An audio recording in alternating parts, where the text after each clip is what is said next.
You are listening to Vote Her In, a collaboration between Two Broads Talking Politics and author Rebecca Sive.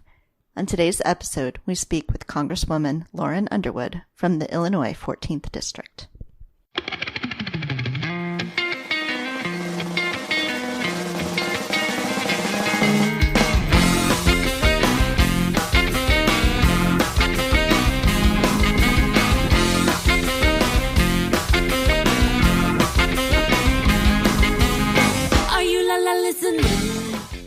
Hi, everyone. This is Kelly, and you are listening to Vote Her In, which is a collaboration between Two Broads Talking Politics and author Rebecca Sive. I'm going to turn it over to Rebecca to introduce one of my very favorite congresspeople in the world. So hello, Rebecca. Hi there, Kelly. And of course, I agree with you too. For those of you joining us in this 4th of July week, we're particularly delighted that we have with us today one of the most spectacular Congresswomen you could ever have the good fortune to know, watch, and support, and that is Lauren Underwood from Illinois' 14th District. As you probably know, she's at age 33, the youngest Black woman ever elected to Congress, a registered nurse, a public health expert, a fantastic role model, and since her election, her first election in 2018, she's of course running again this year. She has written several pieces of legislation that have become law, and also, excitingly, had a big hand in the passage yesterday in Congress of the Health Care Affordability Act. We particularly wanted Lauren to join us this week because in thinking about the 4th of July, of course, we think about the importance of that day in the nation's history, but in the particular context that we're now in, when, of course, as we all know, all men are not created equally, much less all women or African Americans. And so we thought it would be good to talk with the Congresswoman about what she sees happening around the country right now in the context of the current disturbances, a mild word, and how she thinks we should think going forward on 4th of July in the next few months. So welcome, Lauren, and thank you so much for taking the time. We really appreciate it.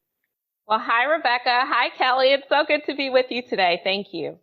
If you would share with us, Lauren, your thoughts as we come up on the 4th of July and how you're going to be thinking about it and what your message is going to be to your constituents. Sure. Well, I think we have a lot to celebrate in this time, and we obviously have lots of work to do. I'm going to be spending the 4th with my constituents in Yorkville. They're having a parade that's like a driving parade through the community, and so I'll be in a car just waving and celebrating safely together. But it's also going to be an important time to be back in the 14th Congressional District since passing this important piece of legislation that we moved through the House yesterday. It's called the Patient Protection and Affordable Care Enhancement Act. And it's the first set of health reform legislation that we've had an opportunity to pass through the House of Representatives since the Affordable Care Act passed. And when I say health reform legislation, I mean cleanup to the ACA, improvements, opportunities to build upon that historic law. And one of my bills that I introduced, called the Health Care Affordability Act, was included in that larger legislation, and it passed with bipartisan support. I'm really excited to share that news with our community because I wrote the bill in direct response to what my constituents have told me, which is that healthcare premiums are simply unaffordable. In our community, the average income for a family of four is about $100,000 to $105,000 a year. It is not uncommon for folks to be paying $20,000 or $25,000 on their premiums alone to buy a plan on the marketplace. And so what this bill does is that it lowers the cost of their premiums, right, that out-of-pocket cost. And so it would limit it to 8.5% of adjusted gross income for that silver level plan, which is good coverage on the marketplace, which is a dramatic reduction from 20 or 25% of their income. So, for example, a family of four making $60,000 would save an additional $2,000 on their premiums, and that is significant. I'm also excited to be able to continue to have this conversation with families throughout the 14th after, the deaths that we've all been collectively grieving of George Floyd and Breonna Taylor and Rayshard Brooks and Ahmaud Arbery and so many that we have lost over the years as a result of policing or systemic racism or white supremacy or all these issues that we've been talking about in our country. Grateful to have the opportunity to continue that conversation with folks on the 14th. And you're right, I did have a role in crafting the George Floyd Justice and Policing Act. Really proud to be able to vote for that bill on the floor of the House last week. Again, we got bipartisan support for that legislation. And, we really met the moment. We've been dealing with systemic racism in this country for 400 years.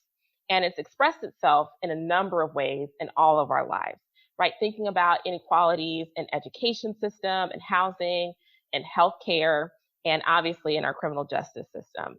And when I think about opportunities for federal intervention, I think that policing is such a wonderful place to start. We can talk about how we want our communities to feel safe. We want our residents to feel protected, but we also need to foster a culture of accountability and transparency and justice, right? And this legislation gives all of our communities the tools to do just that. I think that the media has characterized this policing reform effort as a solution for the Black community. And I think that that is so far from the truth. These reforms help all of our communities, including those in Northern Illinois, be more safe, and it gives folks the tools. I think that we can heal our country from racism. I think it's going to take a lot of active work, intentional work.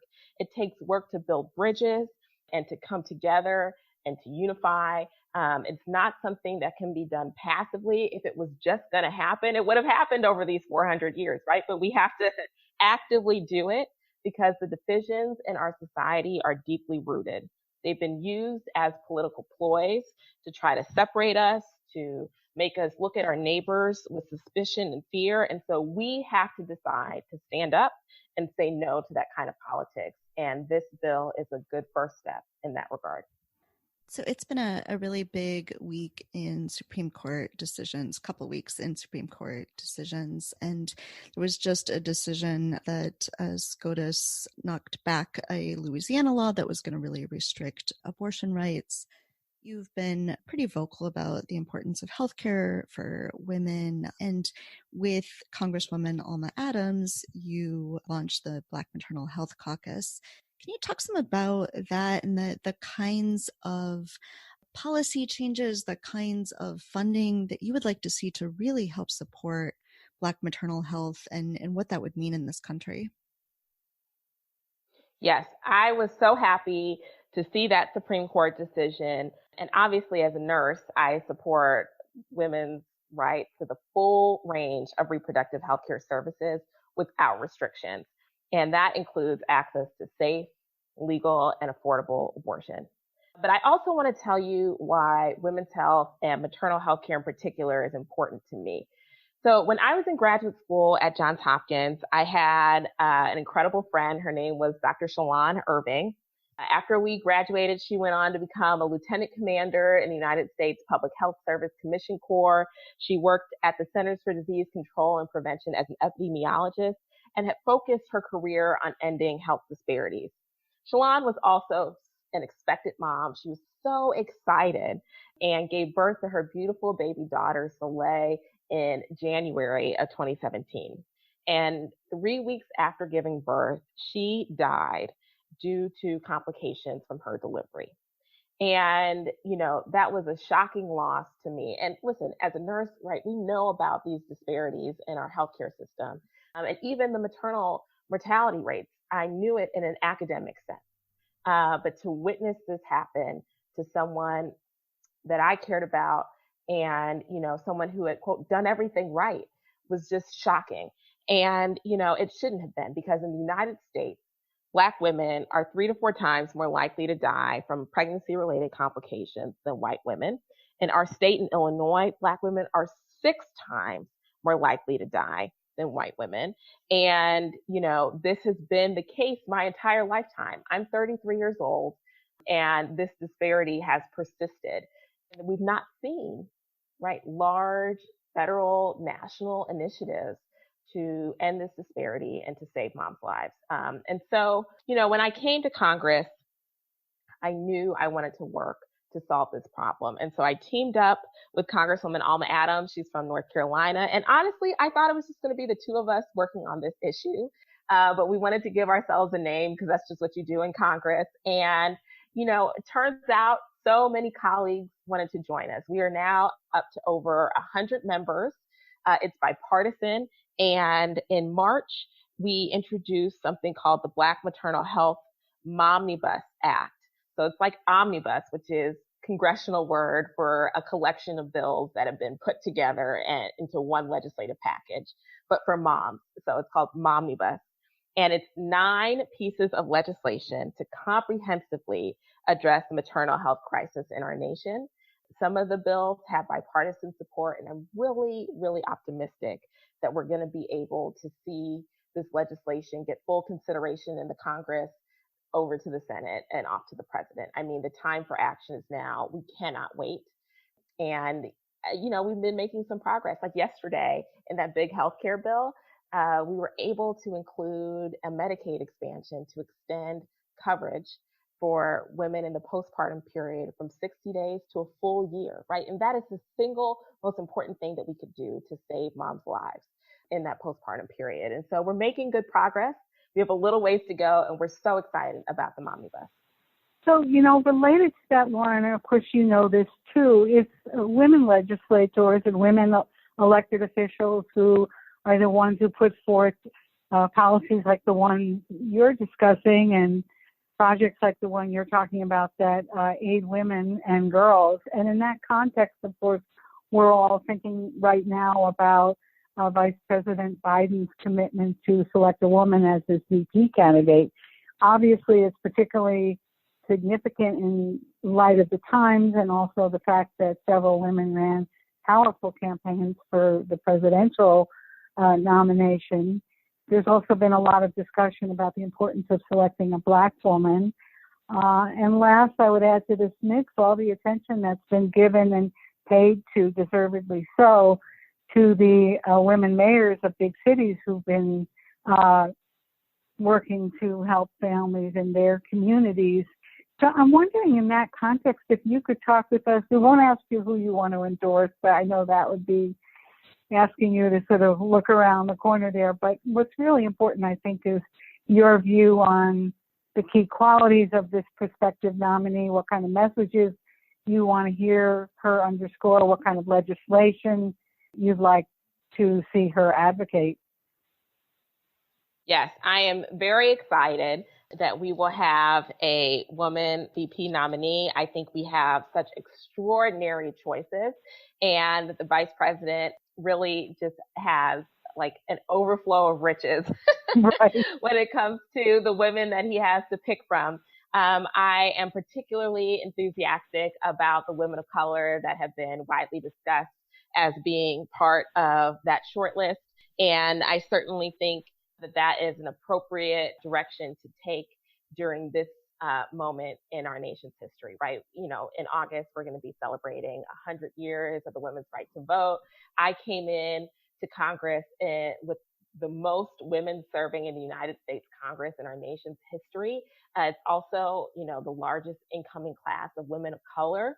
And when I think about the voices coming out of Capitol Hill, it is the voices of women that are right. The strongest, boldest, most powerful voices. And in many instances, outside of Madam Speaker, who we love, these are women of color.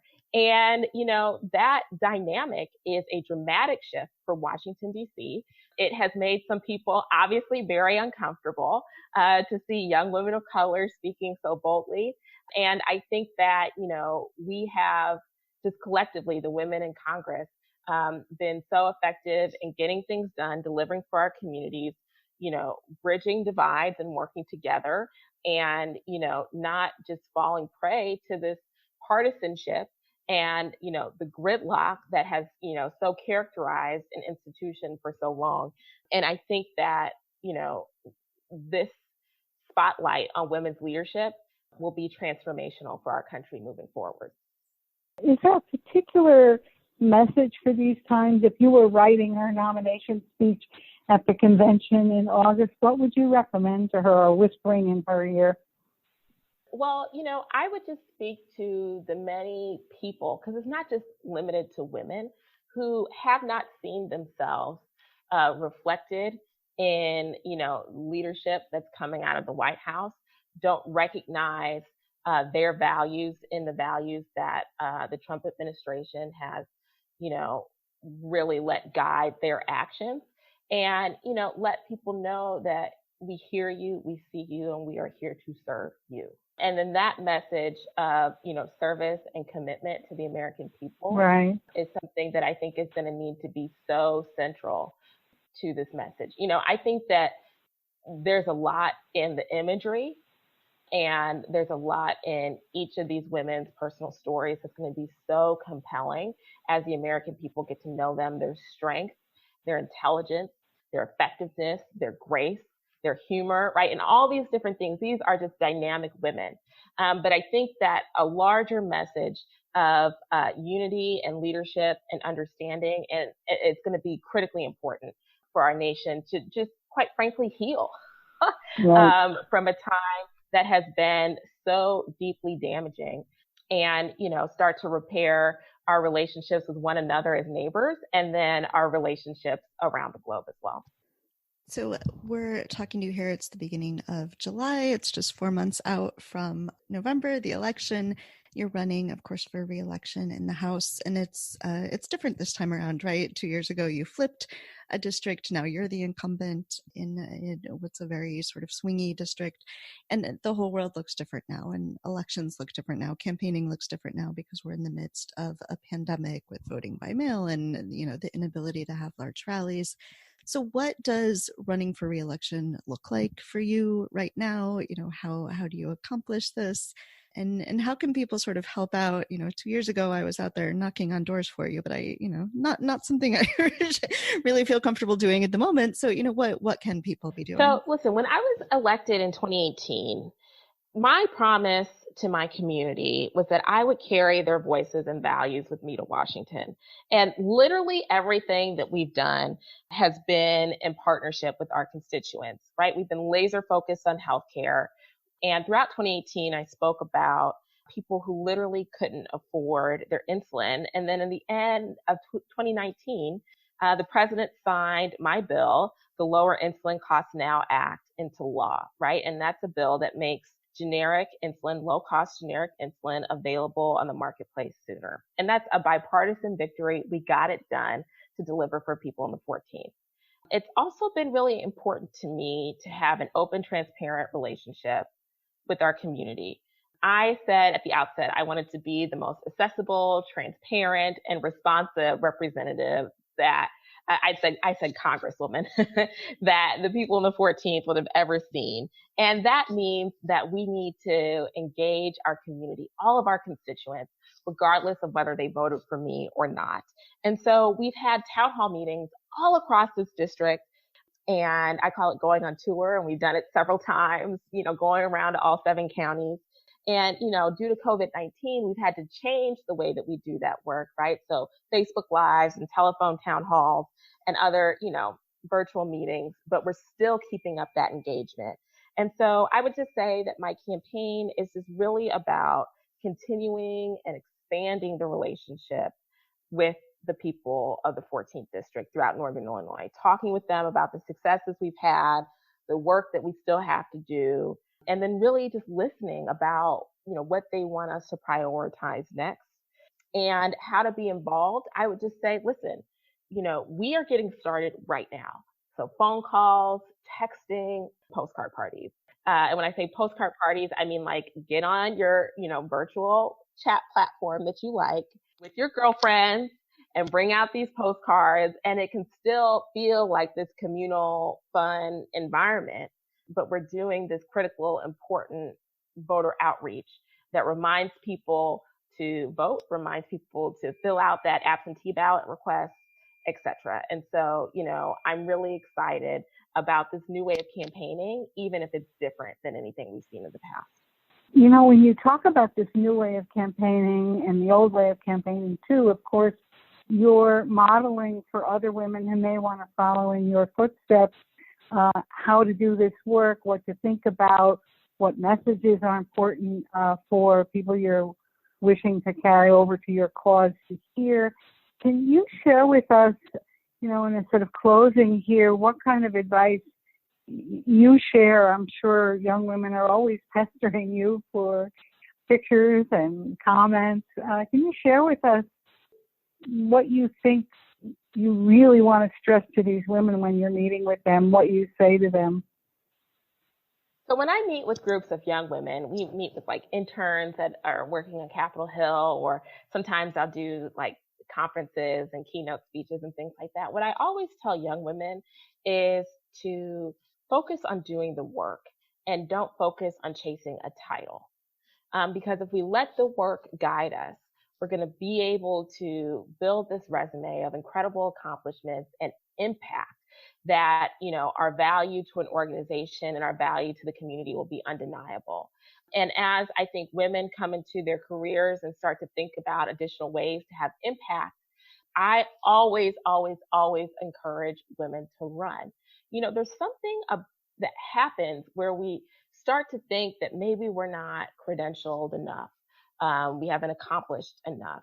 We are somehow inadequate and we need to do more, learn more, accomplish more, do something else to be able to show and prove to our communities that we would be excellent policymakers. And what I always tell women is just like, girlfriends, we need you to run. You are so powerful as you are. And that if we continue to self-select out of stepping forward to run, we are denying our communities the opportunity to move forward with, the best judgment and the best experience and all of our incredible leadership skills that we have to offer, right? Someone else will be there making those decisions and they just don't have the rich perspective that you bring. And so I just always encourage women to run, that their communities will embrace them and that they are more than enough. And on the note of being more than enough, but you still have to get elected, would you share with our listeners information about the website, the campaign address, so they can get in touch with you? And then just a note of a great thanks, Lauren. I know that you talked with Kelly when you first ran, and you and I have had occasion to talk over the years since, and it's just energizing to hear from you today. So thank you. Thanks, Rebecca. Thanks, Kelly. So listen, everybody can keep up with us on online. Our website is Underwood for Congress, and it's FORcongress.com. You can find me on Twitter at Lauren Underwood, on Facebook at Underwood for Congress, and on Instagram at Lauren A. Underwood. And the secret is on Instagram, that's straight from me. So, we don't post all the time, but when you do, it's me. And, I love just, keeping in touch with everybody and, seeing what's on folks' minds. And we're just really excited about, the campaign this summer and into the fall, and we need everybody's help. So please visit the website, sign up to join us for phone calls, texting, and postcards, and we'll put you to work, but I promise it'll be fun. It will be fun, and I've got to say, you're the only congressperson I know who actually recognizes me by sight when you see me. So. Oh my gosh, yes. Well, it's been a long time, and you were there, real early in the primary. Yeah. When I was still walking around having my campaign in my backpack. I think we have a picture together with the backpack. But, that's part of what makes this great, right? Is that we have an opportunity to grow together and to do this work together. And that is the story of the 14th Congressional District. So, Lauren, thank you. We will look for you in the digital and the real world. And in the meanwhile, take good care this week. Thank you. Good to see you. The Vote Her In segment is a collaboration of Two Broads Talking Politics and author Rebecca Sive. Our theme song is called Are You Listening off of the album Elephant Shaped Trees by the band Immunuri, and we're using it with permission of the band. Our logo and other original artwork is by Matthew Weflin and was created for use by this podcast. You can contact us at twobroadstalkingpolitics@gmail.com or on Twitter or Facebook at twobroadstalk. You can find all of our episodes at twobroadstalkingpolitics.com or anywhere podcasts are found.